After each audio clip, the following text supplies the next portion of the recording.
Time now for a look brought to you by Leith Nissan in Cary.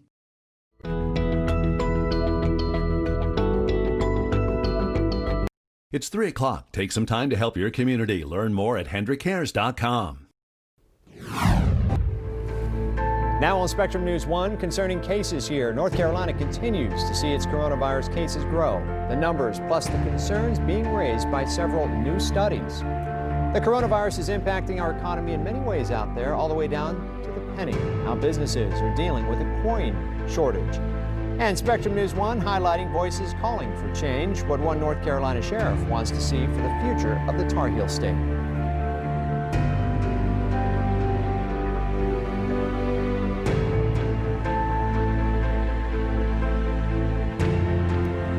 Thank you for joining us here on your Midday News, everybody. A happy Monday. I'm Ryan O'Donnell. We've got more on those stories here in just a moment, but first, let's get a quick check of your latest weather on the One's forecast.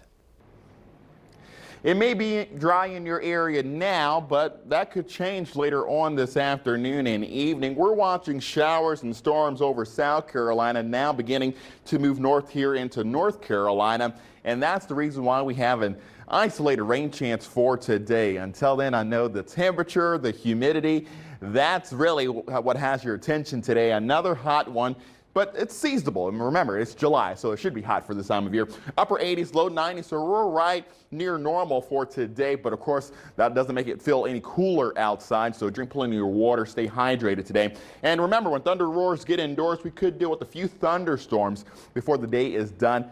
Isolated storm threat as we continue along with our Monday. Now, looking ahead this evening and tonight, any storms that do develop today will weaken and will be drying tonight, lows down into the 70s. But looking down the road, we have a lot more rainfall on the way. Let's talk about it in greater detail coming up in less than 10 minutes.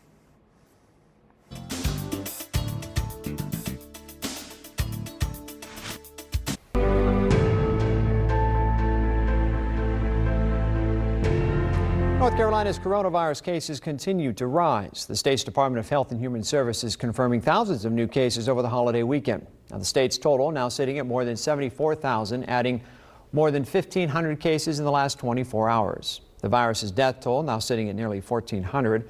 The Center for Disease Control and Prevention listing North Carolina in the top 15 states with the most cases.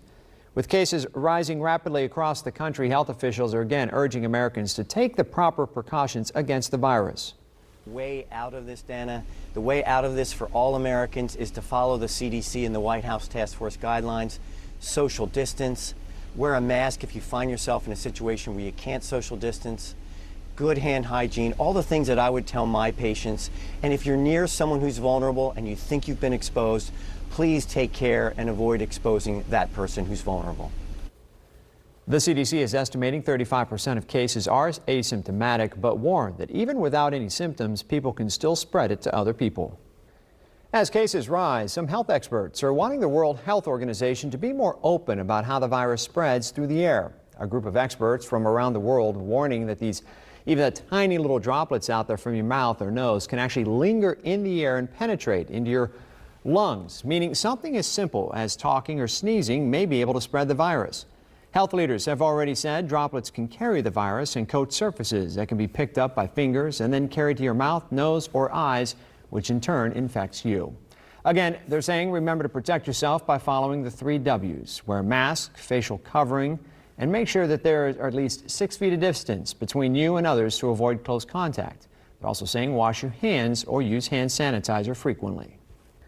A new Lancet study is suggesting herd immunity might be unachievable when it comes to the coronavirus. The study, done in Spain, looked at more than 61,000 people and found only 5% had developed antibodies, meaning the remaining 95% were still susceptible to the virus. Herd immunity can only be achieved when enough of the population has been infected or vaccinated to stop the virus's circulation. Officials adding that even though somebody develops antibodies for COVID-19, there's no telling, at least as of right now, how long they're going to be protected and protect someone else from being infected again. The pandemic has already caused concerns about how this year's flu season will be, but now there's another thing health officials are warning about. The Lyme Disease Research Group is saying a mild winter could make this year's tick season especially rough. As people seek to get outside and explore, they say many people may not take the precautions in order to prevent exposure. The Centers for Disease Control and Prevention announcing an increase in tick-borne diseases like Lyme disease. The coronavirus is impacting our money right down to the penny. The Federal Reserve saying the circulation of physical coinage has slowed down since the spread of the coronavirus began, and the U.S. Mint has lowered its production. Now, this means supply is low. Now, lack of coins impacts businesses like farmers at the market. The owner of Lakeview Farm says the bank is limiting the coins they get, impacting some of her customers. If we can't make change, then we have to go to card only. You know, be a cashless society. And not everyone has, you know, a credit card or a debit card. The chairman of the Federal Reserve telling Congress it's working with coin manufacturers and reserve banks in order to increase the inventory right now. But until then, the Feds began rationing its coin supply starting on June 15th, giving banks only a portion of the change it would normally supply based on its history of requests. Education officials are concerned that thousands of high school graduates may be delaying or abandoning plans to go to college. This is after a number of seniors applying for federal aid dropped this year. Now, according to the Associated Press, in the first few weeks of the pandemic, the number of new applications for FAFSA fell by nearly half compared to last year. The decline was also steep at high schools defined as low income. Now, overall applications for FAFSA down by 70,000 as of last month. Schools are saying the pandemic contributed to the slide in several ways. Education officials encouraging students to apply still over the summer, even if it's just to see how much financial aid they can get. Now, here in our state, officials launched a campaign last month to get more students to apply. It was called FAFSA Frenzy NC, and it just ended last week.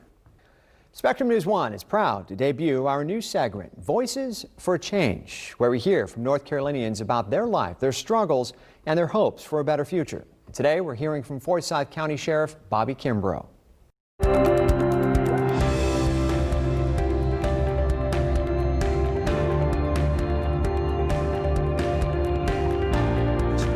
Window one day at one of the protests, and I saw thousands of people walk down in front of Church Street, and it was black, it was white, it was Hispanics. And that's when you know that this right now is a defining moment in the history of our country. And what I'm seeing happening now in this country, I know for a fact she's going to be better than she's ever been, because in 2020, we're realizing that we've got to change some things. Not only black people, but white people, Latino, people of influence and affluence, major Fortune 500 companies are realizing that change is coming. And I'm glad to be a part of that. And I'm glad to be sitting. And I'm grateful for the people and God have given me a chance to sit here and be a part of this, because the change is overdue. As a little boy growing up in East Winston, watching television shows like Wild Wild West with Jim West and Artemis Gordon, I was fascinated by Jim West traveling around the country on a train, fighting bad guys. And at a young age, I knew I wanted to be like Jim West. For some reason, I couldn't shake it. I started out at Pfeiffer College, and I was in a class one day, and they brought in an FBI agent, and he talked about federal law enforcement. And right away, it re-triggered that dream that I had in my life, that I wanted to be an agent. I started my career with the Winston-Salem Police Department. Later, I was hired by the U.S. Department of Justice, left going to Quantico, where all the agents trained at. I was part of so many wonderful things until I retired in 2016, and I decided that I was going to take another career path. And I said, you know what, I'm going to give it a shot. I'm going to try. And against all odds, God smiled on me and the people smiled on me, and here I am. This is the most difficult job that I've ever had. It's the most stressful job that I've ever had, because there's so much more than being a sheriff or overseeing or looking at law enforcement issues. To me, as I say all the time, a sheriff is an ambassador of goodwill. A sheriff has to become involved in social issues throughout the county, because as we've said many times, the social issues have the ability to become criminal issues. There are so many things that I think that a sheriff should do. Sometimes I think I overextend myself, but I wouldn't have it no other way. A sheriff should be a part of community. The sheriff should be a part of changing the narrative. The sheriff should stand up for situations that are not right. We realize that together, strong, together, we can win. We've got to realize that we can't be divided. We can't be separated. We can't. There's nothing wrong with retooling, reconstruction, revisiting some things, putting some policies and procedures in place that have teeth, that change the narrative, that change what's happening. Because it's time for a change. You know, what you're seeing happening in 2020, I don't think is a coincidence. It's not. You have two pandemics simultaneously, COVID-19 and social unrest. In 2020, maybe that's to cause us, 2020's vision, maybe that's to cause us to see things clearly and recognize that there's a time for a change. In the Triangle, Wake County continues to lead the area with the most COVID-19 cases. Wake County counting just over 6,000 cases with 49 deaths. Durham County has less cases than Wake County, but more deaths. Orange County has the least number of cases in the Triangle, 42 deaths there. Johnson County has 1,700 COVID-19 cases and nearly 3 dozen deaths. Now to the Sandhills, where Cumberland County and Robeson County have nearly the same amount of cases. Both are counting nearly 1,400 COVID-19 cases. Sampson County has 1,100, but just 6 deaths. Moore County has the least amount of cases in the Sandhills, totaling 533 and 13 deaths. Schools might be out for the summer, but that doesn't mean bus drivers have stopped working. Drivers in Chapel Hill are using the yellow buses to drive lunches to the kids in need right now. The plastic bags are packed with fruit, sandwiches, and even a sweet treat. One parent saying the free lunches gives her peace of mind during the summer. And she's a picky eater, but the milk and fruits and veggies are in there. And then what I do, whatever we don't use, I have a neighbor that has a child also, and I always knock on the door and ask her if she wants, and she takes it. Although the lunch delivery program is not new here, it has ramped up over the summer because of COVID-19. Pools in Raleigh city limits are reopening today. The 7 pools listed on your screen right here are reopening at limited capacity in order to follow the social distancing guidelines. Now, swimmers and families are also encouraged to bring their own chairs. Face masks are required when swimmers are not in the water, and social distancing cannot be followed. So if you want to visit one of the public pools, you have to make a reservation as well online. It's time now for a check of what the next few days are going to look like here in your 3-day Weather on the Ones forecast. We were all dry this morning, but that's changing this afternoon. We're watching showers and storms from South Carolina creep into the state, tracking north, and that's the reason why we're keeping an isolated storm threat in place for the remainder of the afternoon. As you can see, more of a scattered storm threat across South Carolina. I think Charlotte, portions of the Sandhills will be the most favorable area for some heavier rainfall as we continue along with a hot and humid day. Once again, dealing with some pretty toasty temperatures. But remember, it's July, it's summer. We're actually near normal for this time of year, so we should be this hot. Highs in the upper 80s to low 90s.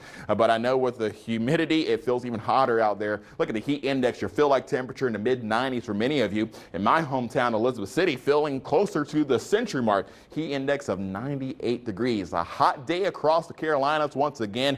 Maybe with the heat and after the holiday weekend, maybe you're like Ernie here. You're just tired. You just want to nap inside in the AC. Can't blame you as we're dealing with some pretty toasty temperatures through the afternoon. So dog owners, you may want to wait till the evening hours when it's cooler to walk your dog and dealing with a lower rain threat. If you can wait, when you're dealing with temperatures in the 90s, that makes the sidewalk and road temperatures in the triple digits, and you don't want your dog's paws to get burned by those hot temperatures. As always, if you want to see your pet during the dog walk forecast, I encourage you to find me on Facebook, Twitter, Instagram. Be sure to include your name and your pet's name. Now, isolated storm threat for the remainder of the afternoon and evening. We're dry tonight, but as we look ahead to tomorrow, a more likely rain chance on the way. The good news is tonight we're calming down, but we're not cooling down too much. I think overnight we'll remain in the 70s. That means you'll start off in the 70s for tomorrow morning. Quickly warming up. Look at that. By lunchtime tomorrow, low to mid 80s, and then by the afternoon, mid to upper 80s, but a better chance of showers and storms for our Tuesday afternoon and evening. Let's talk about it in greater detail coming up in a few minutes.